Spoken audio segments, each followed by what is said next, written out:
जी जी आबदी साहब, शुक्रिया। आप मुझे मेहरबानी होगी, आप मैं अगर कंप्लीट कर लूं। ओके। बिस्मिल्लाहिर्रहमानिर्रहीम। नहीं अल्हम्दुलिल्लाहि रब्बिल आलमीन वस्सलातु वस्सलामु अला अशरफुल अंबिया वल मुरसलीन व अला अहले बैतिहि अत्तय्यबीन अत्ताहिरीन अल मासूमीन अल मज़लूमीन। आबदी साहब, तो टाइम का ख्याल रखना। आप आज उस वक्त तक जब तक हमारी तकरीर खत्म नहीं होगी, टाइम खत्म नहीं होगा। आप हमारी बात सुने।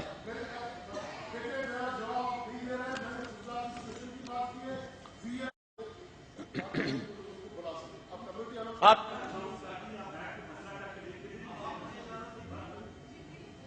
इजाजत देंगे? अब आप गो अहेड प्लीज। बिस्मिल्लाहिर्रहमानिर्रहीम।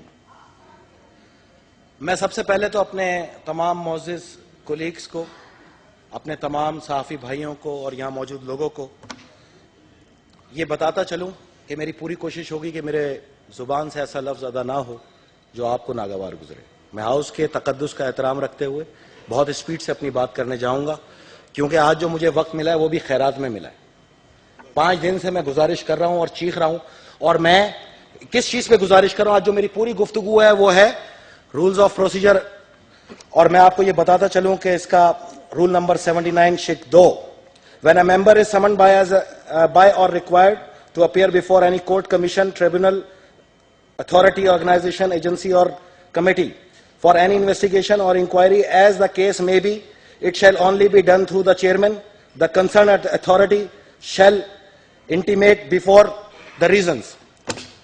उसके बावजूद इस हॉल में ये तमाम मीडिया पे खबरें आती रही कि हम पे कोई एक इंक्वायरी इन्वेस्टिगेशन लॉन्च की गई है, और मैं शुक्रगुजार हूं वाहिद एक रुकन जाहिद खान साहब का, जिन्होंने आवाज उठाई और आज यहां मैं बोलने का मौका मिला। Thank you. अफसोस यह है कि इस पे आवाज मेरी पार्टी को उठानी चाहिए थी। जो ये समझते हैं कि मेरे पीछे मेरी पार्टी है, उसके लिए एग्जाम्पल इतनी बहुत है कि मैं अकेला हूं। अब जो भी गुफ्तगू कर रहा हूं जिम्मेदारी के साथ, इसका मैं जिम्मेदार हूं, इसका कोई जिम्मेदार नहीं है। और ना आज तक जितनी मैंने गुफ्तगू की, इसका ना कोई एंकर जिम्मेदार था, ना कोई रिपोर्टर जिम्मेदार था, ना कोई टीवी मालिक जिम्मेदार था, ना ही कोई अखबार नवीस जिम्मेदार था। वो सारी गुफ्तगू मैंने की थी, और मैंने जो भी गुफ्तगू की थी कानून और आइन के दायरे में रहते हुए की थी। मैं आज साबित करूंगा कि मैं जो जो कहता रहा, मुझे उसकी इजाजत खुद सुप्रीम कोर्ट ने दी, मुझे उसकी इजाजत खुद पार्लियामेंट ने दी। दूसरा, मैं आपसे गुजारिश करता चलूं कि एक लेटर लिखा गया इंक्वायरी के लिए सुप्रीम कोर्ट ऑफ पाकिस्तान की तरफ से। चीफ जस्टिस आपके इफ्तिखार चौधरी साहब ने वो लेटर लिखवाया वाया रजिस्ट्रार सुप्रीम कोर्ट फकीर हुसैन के जरिए, और उस पर इंक्वायरी शुरू की गई। ये एक सतून का किरदार था, ये एक सतून का किरदार था, क्योंकि लेटर के अंदर मुझ पे जिसने कंप्लेन दायर की, मैं सामने खड़ा हुआ, उस कंप्लेन को फेस किया। तो अब ये दो पार्टियों का मसला है, 2 पार्टीज, और ये शायद जज साहब को नहीं करना चाहिए था। मैं भी यहां पे किसी को डिस्कस करने का कायल नहीं था, ना मैंने 3 साल तक डिस्कस किया, लेकिन अब मैं इसलिए डिस्कस करूंगा क्योंकि मैं अपने कंप्लेनर को डिस्कस कर रहा हूं, एक्स पार्टी को डिस्कस कर रहा हूं, जिसने मुझ पे कंप्लेन लॉन्च की उसको डिस्कस कर रहा हूं, जिसने मुझ पे इल्जामात लगाए फिरकावारियत के उसको डिस्कस कर रहा हूं, जिसने मुझ पे इल्जामात लगाए कि मैंने, बल्कि मैं आपको पढ़ के सुना दूं, मलिक साहब ने तो आज भी वो लेटर नहीं दिया। It is further stated that senator Syed Faisal Raza Abdi in his interview with Kamran Shahid in television show and Dunya TV biased to be Honorable Chief Justice of Pakistan and indeed the institution of judiciary, thereby the attempting to promote sectarian sentiment of the Shia community. Similarly, he said that Senator Faisal Raza Abdi in the past 2-3 weeks has been using the flighty language against the Honorable Chief Justice and his family. Now I am asking this. Supreme court का letter head Iftikhar Mohammad Chaudhary साहब ने अपनी family के लिए कैसे use किया? Y? मैंने तो सुना था, बल्कि खुद इन्होंने कहा अपने रिमार्क्स में कि जज की तो कोई फैमिली नहीं होती। और मैंने कौन सी फैमिली डिस्कस की है? मैं तो घरेलू खवातीन को डिस्कस करने का कायल ही हूं, ना आज करूंगा, ना मैं किसी की जाती जिंदगी मैंने आज तक डिस्कस की। या मेरे बहुत से कुलीग बैठे हैं मोहतरम जो मेरे साथ टेलीविजन पर रहे, मैं किसी के पर्सनल जिंदगी में घुसने का कायल ही नहीं था। लेकिन अगर मैं कोई प्रूफ दे रहा था तो फिर भी मैंने ये पूरी कोशिश की कि मैं खवातीन को डिस्कस ना करूं। मैंने एक शख्सियत को डिस्कस किया, अरसलान इफ्तिखार चौधरी को, और जो ये कहते रहे कोर्ट में बैठ के और अपने हलफ में कहा कि मेरा तो कोई बेटा ही नहीं है, जब मैं सामने खड़ा हूं और मैं जज है तो मेरा तो कोई बेटा नहीं, मैं तो बिल्कुल लायल हूं। तो ये सरन गलत साबित हुआ। उस फैमिली की इतनी फिक्र थी कि अरसलान इफ्तिखार चौधरी को उन्होंने मेंशन कर दिया सुप्रीम कोर्ट के लेटरहेड पे। अगर उसको कोई तकलीफ थी, फैमिली को कोई मसला था, तो भाई मुझ पे इत्तक इज्जत का दावा फैमिली दायर करे ना। आपको किसी ने इख्तियार नहीं दिया। आप डिस्कस करें कोर्ट, आप डिस्कस करें कोड ऑफ कंडक्ट, आप डिस्कस करें जुडिशरी के ऊपर। अगर मैंने कोई बात की हो, हाँ, फैसलों पे डिस्कस करना मेरा हक था। मैंने डिस्कस किए रिमार्क्स जो दुनिया में कहीं किसी अदालत के अंदर नजीर नहीं मिलेगी। और आपको यहां सुबह 9 बजे चैनल खोले तो एक मखसूस चैनल सुबह से लेकर 5 बजे तक ड्यूटी यही करता है कि निकले हुए लफ्ज को हुक्म करार दे के तारीख किया जाए। बहरहाल एक सतून ये पार्लियामेंट, एक सतून जुडिशरी, वो किरदार जुडिशरी के अंदर, मैं किरदार इस पार्लियामेंट के अंदर, ये दो किरदारों के दरमियान गुफ्तगू है और इस पे मैं नहीं समझता कि किसी को एतराज हो। तीसरी चीज, ये जंग तो खत्म भी हो चुकी, ये जंग तो लड़ी जा चुकी। आपको पता ही नहीं चला इसलिए कि आप सब T20 वर्ल्ड कप में मसरूफ थे। ये जंग तो हम लड़ रहे थे। कभी पुलिस बुलाती थी, हम वहां भागे हुए चले जाते थे।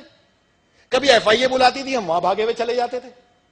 और ये दोनों इदारे वो हैं मेरे प्यारे मोहतरम काबिल एहतराम कुलीग्स, जिन दोनों इदारों पर चीफ जस्टिस ऑफ पाकिस्तान को एतबार नहीं था अपने साहबजादे के लिए, और हम पर कंप्लेन लॉन्च करने के लिए उन्होंने इन इदारों को मुंतखब किया। हमने इन इदारों को इज्जत दी जाकर। मैं चाहता रिफ्यूज कर सकता था, मैं चाहता तमाशा बना सकता था, मैं चाहता डिस्कस कर सकता था, लेकिन साथ ही साथ हम पर पाबंदियां इंपोज करना शुरू कर दी। गैर एलानिया तौर पर तमाम टेलीविजन को कहा गया कि अगर इसको बुलाया आप टेलीविजन प्रोग्राम में किसी ने तो टैक्स के केसेस खोल देंगे। और यह हकीकत है कि अरबों रुपए के जो हुकूमत ने टैक्स लेना है, रेवेन्यू लेना है, उसके ऊपर हुक्म इम्तनाई जारी किया गया और उसका फायदा यहां पे लिया गया। बहरहाल मेरे लिए तो सबसे बड़ा मसला यह था कि मुंसिफ भी वही थे और मुद्दई भी वही थे। जो शख्स कंप्लेन कर रहा था वही शख्स फैसला करने वाला भी था। तारीख में इससे बड़ी कहीं अंधेर हो और उस पर आप सबकी खामोशी हो तो फिर हम गलत हैं भाई, हो सकता है हम गलत हो।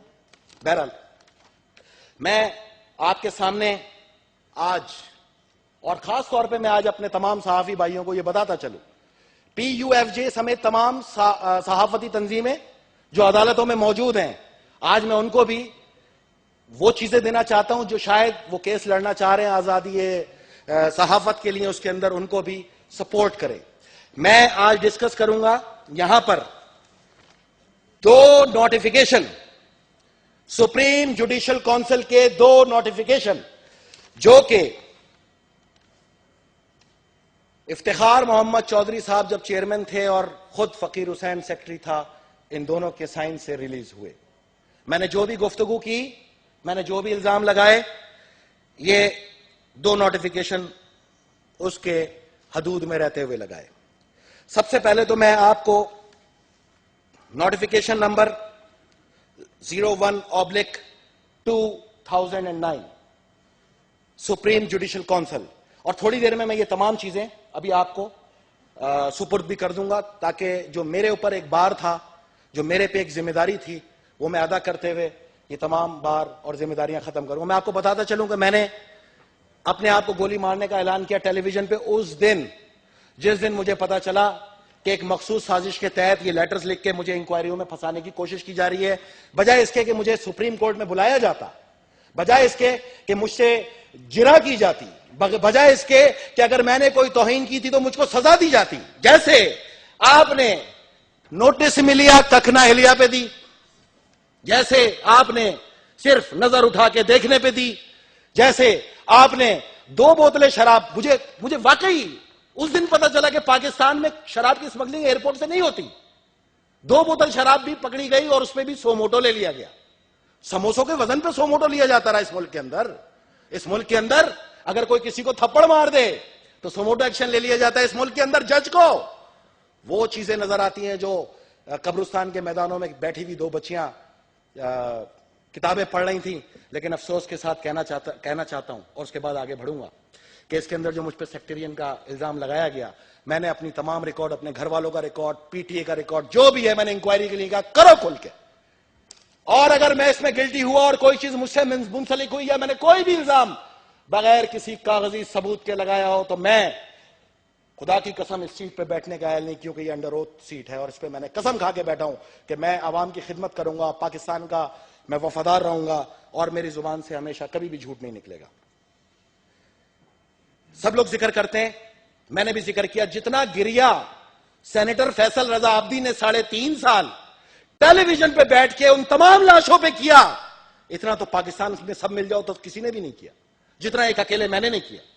और मैंने अहले तशी की किलिंग के ऊपर सिर्फ इसलिए आवाज ज्यादा उठाई कि गोली मार के तो सबको मार दिया जाता है मेरे प्यारे भाइयों, लेकिन मारने के बाद हाथ काटे जाते हैं, पैर काटे जाते हैं, आंखों में ड्रिल की जाती है, उसके बाद तेजाब के अंदर लाशों को भिगो भिगो के भेजा जाता है, यहां तक कि इस मुल्क की 144 बेटियों को अस्मत दरी करने के बाद नाजुक आजा काट के आग लगा के मार दिया। और इस पाकिस्तान में उन पाकिस्तानी बहनों पे बोलने वाला कोई नहीं था। मैं बोला, मैं क्यों नहीं बोलूं? मैंने अफवाज पाकिस्तान के सरबुरीदा लाशों पे गिरिया किया इसलिए कि मेरा ये ईमान है कि ये जब तक फौज कायम है इस मुल्क के अंदर कोई ताकत हमें उंगली तक नहीं दिखा सकती, ना हमारी तरफ आ सकती है। तो ये कानून का एहतराम करने वाली बातें अगर मैं कर रहा था तो मेरे लिए जरूरी था कि मैं FIA को और पुलिस को इज्जत देता, क्योंकि हमारे सर्वाइवल का एक ही रास्ता है कि हम अपनी वर्दी को भी इज्जत देना शुरू करें, हम अपने कानून को इज्जत देना शुरू करें जो इन दहशतगर्दों से टकराए, और हम सब पीछे मिलकर पाकिस्तानी बनके बगैर किसी सियासी शनाख्त के अपने मुल्क को बचाने के लिए इस वक्त किरदार अदा करें। मैं एक पाकिस्तानी बेटे की तरह लड़ा। शुक्रिया। ये नोटिफिकेशन जिसकी कॉपी अब थोड़ी देर में मैं आपके हवाले करूंगा, इसके अंदर लिखा है, जज अल्लाह ताला से डरता हो, कानून के मुताबिक चलता हो, दानिशमंद हो। अच्छा, ये SOP ये खुद इफ्तिखार चौधरी साहब के अंडर साइन है, ये जहन में रखिएगा आप, और साथ में जो मैंने पहले बताया वो भी जहन में रखिएगा। एहतियात करने वाला हो, जिस पे कोई इल्जाम ना लगाओ, हिर्स और लालच से पाक हो, फैसला करते हुए मजबूत हो, अदालत का वकार हमेशा बुलंद रखे। जज अपने आप को महफूज रखेगा हर चीज से, हर उस चीज से जो उसकी जात या खानदान या फर्ज या कोई दोस्त उसके अंदर मुलविस हो। कोई काम ऐसा नहीं करेगा जिससे अवाम में गलत रद्द-ए-अमल सामने आए और बाकी अदालतों की बदनामी का बाइस बने। अब इस कोड ऑफ कंडक्ट के तहत मैं वो चीजें बताना चाहता हूं जिसकी सरन खुलेआम वायलेशन की गई, खुलेआम वायलेशन की गई, और वायलेशन करने के बावजूद इस 18 करोड़ अवाम में कोई एक ऐसा फर्द नहीं था जो आवाज़ हक बुलंद करता, मेरे मुअज़्ज़िज़ एंकर साहिबान समेत। मैं 3.5 साल तक बताता रहा, 3.5 साल। लोग कहते हैं मेरा लहजा तल्ख है, मेरे भाई 3.5 साल तक अगर मैं जफर अली शाह केस की किताब दिखाता रहा, PLD 2000, जिनको पैसे लाने का शौक था 1.25 अरब, वो उन्होंने खुद फैसला दिया कि 6 अरब लूटी हुई रकम थी, उस पर आपने केस नहीं चलाया। क्या मैं पूछ सकता हूं क्यों? क्या पाकिस्तान के अंदर किसी किताब में यह लिखा है कि तमाम केसेस पीपल्स पार्टी के खिलाफ खुलेंगे? वो 6 अरब रुपए आज 18 अरब रुपए, वो 1.25 अरब रुपए आज 6 अरब रुपए। हम कौम की लूटी हुई दौलत वापस लाना चाहते हैं, लेकिन एक हाथ से लाना चाहते हैं, दूसरा हाथ जेब में रख लेते हैं, उसकी तो लाएंगे ही नहीं। दूसरा, वकीला तशद्दुद केस। वकीला तहरीकों ने, जिस तरह वकील भाइयों ने इस आजादी अदलिया के लिए कुर्बानियां दी, हम साथ में थे भाई, हमें माइनस ना समझो। हम आज भी ज़ेरे अताब है। उस 3.5 साल से हम इस शहर के अंदर पड़े हुए, अपना शहर, कारोबार, घर बार, मां बाप, बहन भाई छोड़ के उस 12 मई को निकलना हमारे लिए अजाब हो गया। हमारे घर तबाह हो गए, हमारे कारोबार तबाह हो गए। हम पाकिस्तान के मशहूर जमाना टारगेट किलरों की हिट लिस्ट पे आ गए। पढ़ी हो, देखी होंगी आपने टीवी पे, ठीक है। वो रिपोर्ट आपके पास 1.5 साल से पड़ी है। मैं गिरिया करता रहा, फैसला कर दें, फैसला कर दें, फैसला कर दें। तो ऐसे कमीशन के फायदे क्या है? क्या ये जाती हैसियत में शोहरत लेने के लिए लगाए जाते हैं कमीशन, या कमीशन की रिपोर्ट जैसी है उस पर फैसला सादर किया जाता है जो क्या करार वाकई लोग हैं उनको सजा दी जा सके? अगर 2-4 को सजा दी जाए तो कोई भी पाकिस्तान में हिम्मत नहीं करेगा ये गलतियां करने की। इसी पार्लियामेंट के joint session general Ahmad Shuja Pasha साहब ने कहा कि 922 तालिबान पकड़े। मैंने सवाल किया था, उनसे पूछा मैंने कहां है? उन्होंने कहा अदालत भेजे थे। मैंने कहा क्या हुआ? कहने लगे सब छोड़ दिए। तो जो अफवाज पाकिस्तान पे गोली चलाएगा उसको आप छोड़ देंगे तो वो बाहर निकल के अपने जैसे तो बनाएगा। इसीलिए तो दहशतगर्दों की तादाद आज लाखों में हो गई है। इसीलिए तो कहता हूं 18 करोड़ आवाम को फौज बनना पड़ेगा। नंबर 3, गैर जरूरी हुक्म इम्तनाई जारी करना। यह पूरी दुनिया की तारीख का पहला वाकया है पाकिस्तान में कि सुबह सो के उठ के आते हैं मौसूफ और हुक्म इम्तनाई दे देते हैं। इंटरनेशनल कमीशन ऑफ ज्यूरिस्ट की रिपोर्ट मेरे सामने पड़ी है, शाया हुई है 16 सितंबर 2011 को। 16 सितंबर 2011 को यह शाया हुई और इसके अंदर लिखा है कि गैर जरूरी सोमोटो एक्शन अदलिया के निजाम को नुकसान पहुंचाते हैं। इन्होंने उनकी भी नहीं सुनी। ये तो किसी की सुनते ही नहीं है, और जो इनको सुनाना शुरू करे उस पर पाबंदी लगा देते हैं। ये भी मैं अभी आपको दे रहा हूं जनाब। उसके बाद पिक एंड चूज की पॉलिसी अपनाई गई। ये आप मेरे इल्जाम समझे इसको, क्योंकि आगे जो मैं बात बताने वाला हूं वो सबसे अहम है। आपको पिक एंड चूज की पॉलिसी अपनाई गई। बल्कि एक मेहरबानी करें, ये सबूत जो है आप इन सब में तकसीम करना शुरू कर दें, ताकि ये भी खोल के देखते रहें कि जो मैं बात कर रहा हूं वो सही है या गलत। ये बुक्स हैं, प्लीज ये आप ये 4 बुक्स। बिल्कुल पिक एंड चूज की पॉलिसीज अपनाई गई। ये मेरे पास मेरे मोअज़्ज़िज़ अरकान, देखो वो सब उठ के चले गए जो इनके लिए गलत सुनना ही नहीं चाहते थे। मैं कह रहा हूं ना, इसलिए उनके केसेस नहीं खोले जाते। आबिदी साहब, आप पॉइंट ऑफ ऑर्डर पे हैं, अब इतना लंबा तो नहीं लेते ना? मैं सेनेटर हूं, मुझे पाकिस्तान ने हक दिया है, मुझे पाकिस्तान ने हक दिया है। टाइम अपना मैं जब तक बात खत्म नहीं करूंगा आज यहां से इजलास नहीं खत्म होगा। आप टाइम का ख्याल रखें। मैं टाइम का ख्याल रखूंगा, इसलिए कि 3.5 साल बाद मैंने टाइम लिया। आप मेरा ख्याल रखें। ये पिक एंड चूज की तो कहीं लिस्ट है मेरे पास। कहीं ऐसा ना हो कि आखिर सिर्फ मैं और आप ही रह जाएं। नहीं, ये भी अच्छा है। आखिर में मैं और आप ही रह जाएंगे जो सूरत हाल मेरे साथ है, बल्कि आप भी भाग जाएंगे, मैं ही रह जाऊंगा। ये पिक एंड चूज की पॉलिसी, इसके अंदर 150 केसेस हैं। 2000 के छोड़े, 2008 का उठा लिया, 2002 का ले लिया, फिर 2009 का उठा लिया। और जितने केसेस उठाए जाते हैं तमाम वो हैं जहां गवर्नमेंट के रेवेन्यू को नुकसान हो, जहां गवर्नमेंट को अपने फराइज अंजाम देने में मुश्किलात का सामना करना पड़े। ये पिक एंड चूज, ये आप इल्जाम की नौयत में लेते जाएं। फरमाया 14 जून 2012 को अदालत में बैठे हुए जब खिलजी आरिफ साहब और जस्टिस जवाद ख्वाजा दाएं बाएं मौजूद थे, कामरान खान साहब, हामिद मीर साहब, मीर इब्राहिम साहब और यासिन आजाद साहब, सलाउद्दीन गंडापुर साहब, जाहिद बुखारी साहब, अमजद हुसैन बुखारी साहब समेत 250 लोग मौजूद थे। और उसमें आप कहते हैं कि ना मेरे पास कोई घर है, ना गाड़ी, ना प्लाट, और मैंने हाउस बिल्डिंग फाइनेंस से लोन लेके बेटे का वलीमा किया। और फरमाते हैं कि ना मुझे अपने बेटे के कारोबारी मामलात का इल्म था, ना मुझे अपने बेटे के सफरी मामलात का इल्म था। और अगर आज हमें निकाल दिया जाए तो मुझे तो यह भी नहीं पता कि मुझे किस घर में जाना है। तो अब मैं आपको यह बताता चलूं, और यह मैं आपको प्रोवाइड कर रहा हूं कि हाउस बिल्डिंग फाइनेंस कॉर्पोरेशन के भी लोन बायलॉज मैंने लगा दिए, और हाउस बिल्डिंग एडवांस की भी बायलॉज मैंने लगा दिए। जो मेरे कुछ भाई ये कहते हैं कि नहीं हाउस बिल्डिंग फाइनेंस नहीं कहा था, हाउस बिल्डिंग एडवांस कहा था, मैंने दोनों के बायलॉज लगा दिए। इन बायलॉज के तहत आप सिर्फ घर बना सकते हैं, बेटे का वलीमा नहीं कर सकते। आपने कौमी इदारों को सरन धोखा दिया है। आपने जिस तरह ड्यूल नेशनलिटी के ऊपर आप कहते हैं कि हलफ से गद्दारी की गई है और झूठ बोला गया है, इसी तरह आपने भी तो झूठ बोल दिया। हमने पकड़ भी लिया और सबूत भी ले आए हम। फिर आप फरमाते हैं कि मुझे अपने बेटे के कारोबारी और सफरी मामलात का इल्म नहीं था। आपको यह जान के बड़ी हैरत होगी कि इन दोनों चीजों का इल्म इफ्तिखार चौधरी साहब को था। उसकी वजह यह है, यह मैं अभी आपको दे रहा हूं, ये आपके पास पहुंच जाएंगे, आप इसको खोल के पढ़िए। F&A इंटरप्राइजेस एक कंपनी है जिसके डायरेक्टर इनके साहबजादे, और आपको यह जान के हैरत होगी कि कंपनी चलती थी चीफ जस्टिस हाउस इस्लामाबाद पे। कहा जाता है वो जी खतो किताबत के लिए आता था। अगर खतो किताबत होता तो कागजात के ऊपर लिखा होता अरसलान इफ्तिखार चौधरी, वहां तो लिखा है F&A एंटरप्राइजेस। तो बेटा तो आपका प्रोप्राइटर है उसका, तो ये कागजात तो आपके नाम, बेटे के नाम पे आते हैं। अगर आपके हाथ में कोई लेटर आ जाए तो आपको भी पता है कि F&A एंटरप्राइज किसका है, आपके साहबजादे का है। तो कितना बड़ा आपने झूठ बोला कि आपको उसके कारोबारी मामलात का इल्म नहीं था।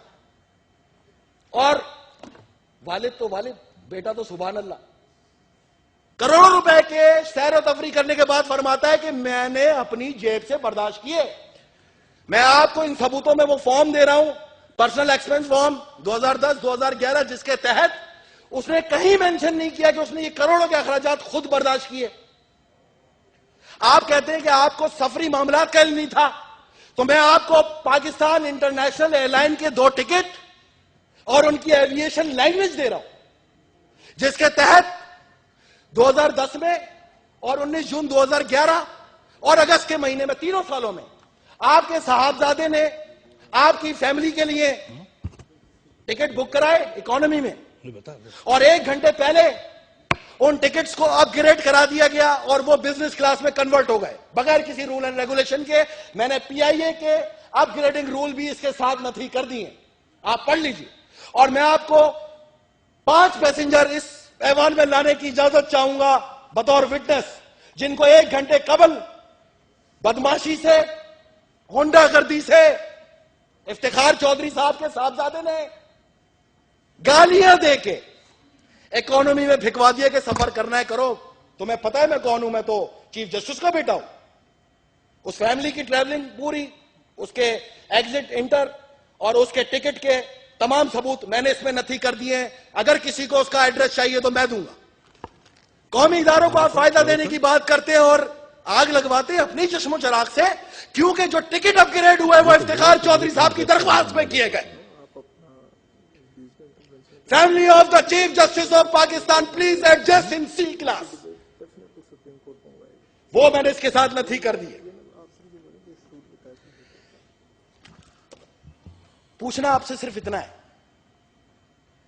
कि पूरी दुनिया शोर करती है हम पर, हम सियासतदान हैं, code of conduct, code of conduct, code of conduct. तो ये कोड ऑफ कंडक्ट की खुली खिलाफ वर्जियां आपको नजर नहीं आ रही जो उन्होंने खुद मेंटेन की है? अच्छा, मैंने तो नहीं की, तो की उन्होंने। इसके अलावा आप गैर जरूरी हुक्म इम्तिनाई, बेशुमार हुक्म इम्तिनाई, बाकी जितने केसेस नेम पे पड़े आप बुलाएं, आप परसू करें, आप चलाएं, लेकिन आपके आबिद साहब, आप रूल 226 को पढ़ें। आप उसमें मेहरबानी करके किसी जज का नाम न लें और आप सुप्रीम कोर्ट या हाई कोर्ट को नहीं, आप मेरी बात समझने की कोशिश आप करें। अपने जिस मैं किसी जज का नाम, मैं आपको जो मैं रूल आगे पढ़ाने वाला हूं ना, वो अफसोस है कि आप सबने नहीं पढ़ा, इसलिए मैं वो रूल की तरफ आ रहा हूं। आप बेफिक्र हो जाए। अगर मैं आपको मुतमईन नहीं कर पाया तो मैं आपको इजाजत देता हूं कि आप मेरी सेनेट की निशिस्त भी मंसूख कर दीजिएगा और मैं बाहर चला जाऊंगा, ये वादा है। लेकिन जब तक मैं साबित करने जा रहा हूं आप बीच में नहीं बोलेंगे। मैं साबित कर रहा हूं। बहरहाल ये सारी चीजें जो मैंने आपके सामने रखी हैं, अगर आप इसको भी कोड ऑफ कंडक्ट में नहीं मानते तो ठीक है। आपने अपने बेटे की तरक्की और ट्रांसफर्स के अंदर मुकम्मल हिस्सा डाला 2005 में, और आपको यह जान के बड़ी हैरत होगी कि इस जिम्न में मैंने इसमें एक सेक्रेटरी एस्टेब्लिशमेंट का लेटर इस सबूतों के साथ दिया है, जिसके अंदर उसने principal secretary to the prime minister को उस वक्त वाज़ेह तौर पे ये लिख के दिया था कि मुझे रोजाना कॉल करके कहा जाता था कि लेफ्टिनेंट कमांडर शौकत की भी तरक्की हुई है, इस तरह मेरे बेटे की भी तरक्की करो।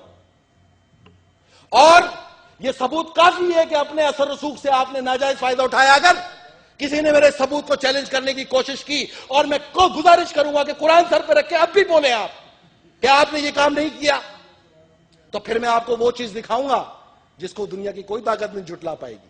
वो सबूत मैंने रोक लिया, इब्तिदाई सबूत आपके हवाले कर दिए, वो आप देखते रहेंगे। और ये मैं आपको बताता चलूं, 4 महीने में बलूचिस्तान के अंदर अपॉइंट होता है, वहीं पे एक तरक्की लेता है, उसके बाद FIA में आता है, फिर डिप्टी डायरेक्टर बनता है, फिर पुलिस में चला जाता है। ना तो वो कोई हॉलीवुड का अदाकार है। पूरी दुनिया के अंदर, पूरी दुनिया में ये HBA लोन, गैर मुलाजमीन पाकिस्तान के 1.5 साल लाइन में लगे रहते हैं, लोन नहीं मिलता। आपको 7 दिन में मिल गया, और आपने तो कोई चीज मेंशन भी नहीं की वहां पर किस चीज पे मिला। मैं वो घर देखना चाहता हूं बहैसियत पार्लियामेंटेरियन जिसके लिए आपने लोन लिया। अगर घर बना दिया तो ठीक है।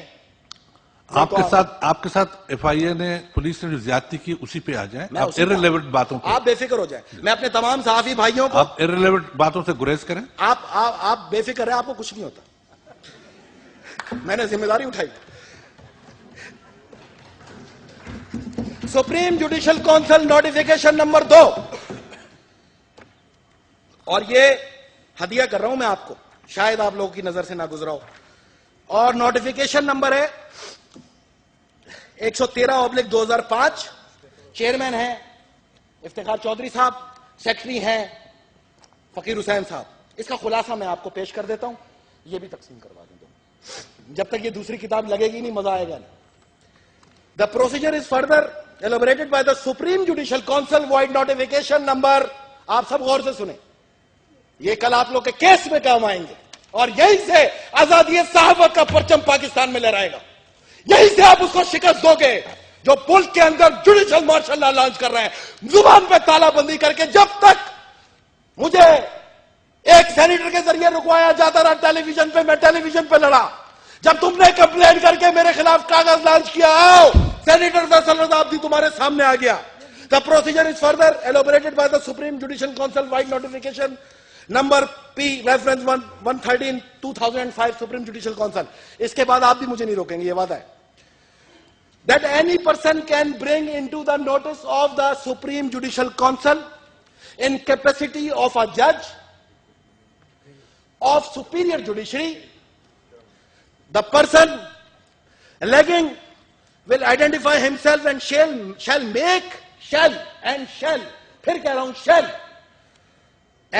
make his complaint registered to the council through a written complaint or with the assistance of print and electronic media. मुझे पूरा इख्तियार दिया है सुप्रीम जुडिशियल काउंसिल ने कि मैं जज पे इल्जाम लगा सकता हूं इलेक्ट्रॉनिक और प्रिंट मीडिया के जरिए। The information communicate will be scrutinized by the member of Supreme Judicial Council to whom the chairman assigned the duty. ये गौर से सुनिएगा आप। If the council decide to proceed against a judge, a show cause notice shall be issued to him along with the supporting material, calling upon him to explain his conduct within 14 days.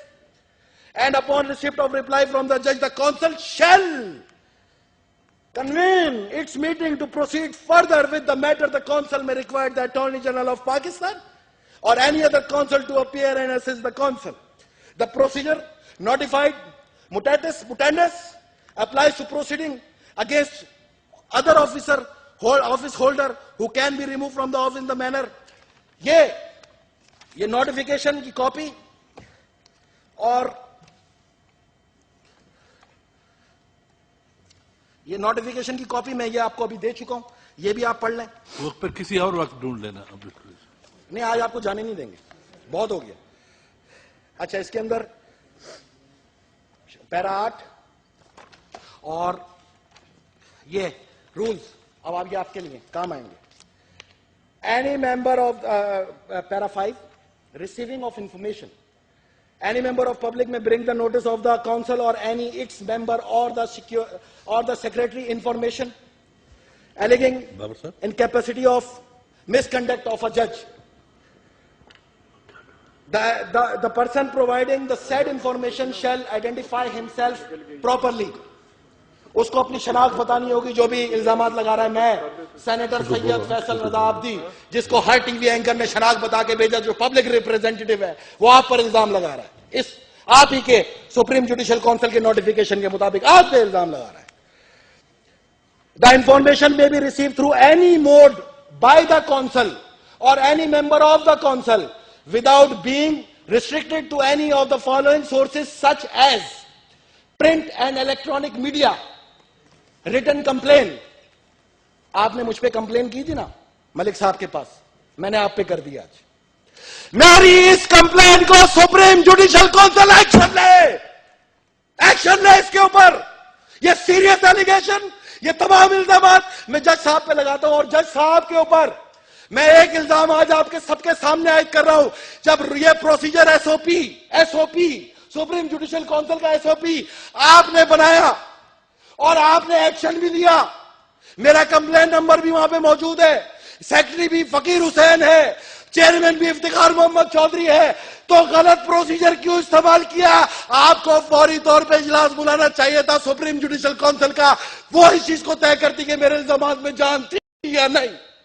आपने चूंकि अपने ही बनाए हुए rules को violet किया है। मैं इफ्तिखार मोहम्मद चौधरी साहब और फकीर हुसैन के इस्तीफे का मुतालबा करता हूं, उन्हीं के बताए हुए रूल को सबोताज करने के जुर्म। और मैं इस्लामाबाद हाईकोर्ट और लाहौर हाईकोर्ट को यह इन्फॉर्म कर दूं कि मैं इस एसओपी के तहत इल्जाम लगाया करता था, और मैंने अपने आप को गन शॉट का इसलिए कहा था कि आप लोग अपने ही बनाए हुए एसओपी की धज्जियां उड़ा रहे, स्टे ऑर्डर जारी करके बगैर सुने। तो मैं सुप्रीम जुडिशियल काउंसिल को ऐलानिया इन दोनों जजों के ऊपर भी केस रजिस्टर करने की अपील करता हूं और उसको फेस करने का ऐलान करता हूं। अगर मेरी इन बातों में गलती है और मैं रूल्स ऑफ प्रोसीजर के अलावा चल रहा हूं, क्या सुप्रीम जुडिशियल काउंसिल का यह एसओपी काफी नहीं है मेरी सच्चाई को साबित करने के लिए?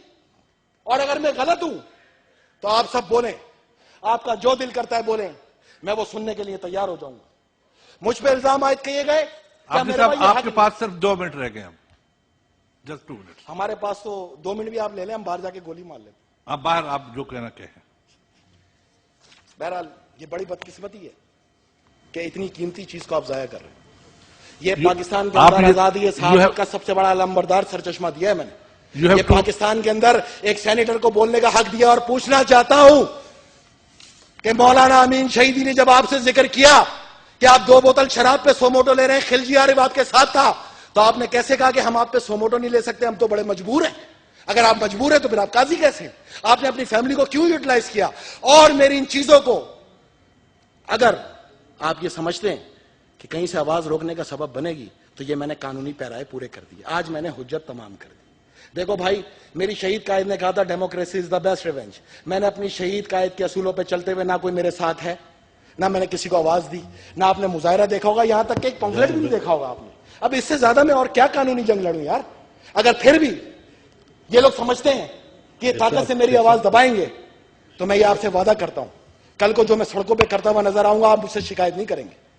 आप मुझे ये नहीं कहेंगे कि मैं कोई गलत काम कर रहा हूं। मैं पूरी पब्लिक मूवमेंट बनाऊंगा और मैं इंसाफ लेके रहूंगा। मैं आखिरी दम तक लड़ूंगा, क्योंकि मैं पहले ही लड़ने के लिए हूं। मेरी पूरी जिंदगी लड़ते हुए गुजर गई। और आप लोग अगर इस कानूनी नुक्तों पर भी साथ नहीं दे सकते, ठीक है, आपकी मर्जी। लेकिन एक कंप्लेंट जो मुझ पर लॉन्च की गई, कम से कम इतना तो कर लें, एक रोलिंग पास होनी चाहिए कि अगर मैं गलत हूं तो मुझ पर एफआईआर काटी जाए, और अगर मुझ पर इल्जाम किसी ने झूठे लगाए तो मुझे भी कानूनी हक होना चाहिए कि मैं उस पर कानूनी कार्रवाई करूं। सुप्रीम जुडिशियल काउंसिल के नोटिफिकेशन के मुताबिक उसने मुझे इख्तियार दिया, खुद इफ्तिखार चौधरी ने इख्तियार दिया कि मैं टीवी पे और अखबारात में बैठ के इस पर इल्जाम आयद करूं। वो मैंने किए, तमाम सबूत आपके पास मौजूद है। मेरी इस कंप्लेन को सुप्रीम जुडिशियल काउंसिल रजिस्टर करे। मुझे फौरी तौर पे अपना कंप्लेन नंबर चाहिए और इस पे इजलास बुलाएं तसद्दुक हुसैन जिलानी साहब, क्योंकि मेरी नजर में इस वॉलेशन के बाद, अपने ही एसओपी की वॉलेशन के बाद, इफ्तिखार मोहम्मद चौधरी साहब जज नहीं रहे। और इस इजलास बुलाने के बाद मुझे खड़ा किया जाए और मुझे मौका दिया जाए कि मैं साबित करूं अपने तमाम इल्जामात, वरना सेनेटर फैसल रजा अब्दी आपके पास अपना एडवांस इस्तीफा रखवाएगा।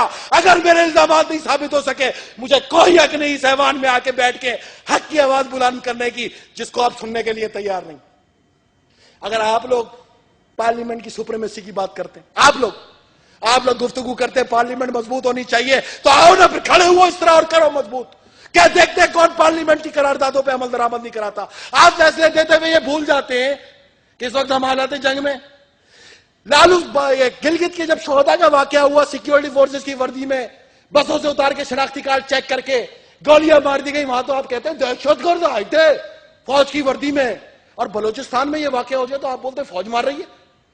ये खुला तजाद नहीं है, जब दहशतगर्द वहां फौज की वर्दी में आ सकता है, तो वही दहशतगर्द बलोचिस्तान में भी काम कर सकता है फौज की वर्दी इस्तेमाल करके। हमें सोच समझ के फैसले करने चाहिए, सोच समझ के गुफ्तगू करनी चाहिए। और हालत जंग के अंदर हुकूमत पाकिस्तान और अफवाज पाकिस्तान के साथ मेरी ख्वाहिश है कि मुल्क का तीसरा बड़ा सतून भी साथ खड़ा हो, ताकि अफवाज पाकिस्तान के गयूर और बहादुर फौजियों को और पुलिस के जवानों को यह यकीन हो जाए कि दहशतगर्द वापस निकल के उनको कत्ल नहीं करेगा, उनके अहलो याल को नुकसान नहीं देगा।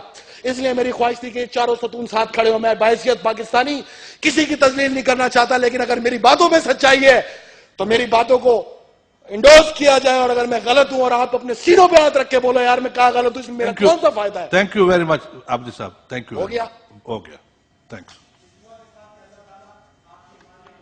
बड़ी मेहरबानी, बड़ी बड़ी बड़ी बड़ी मेहरबानी, thank you very much. I will now read out the progression order received from the President.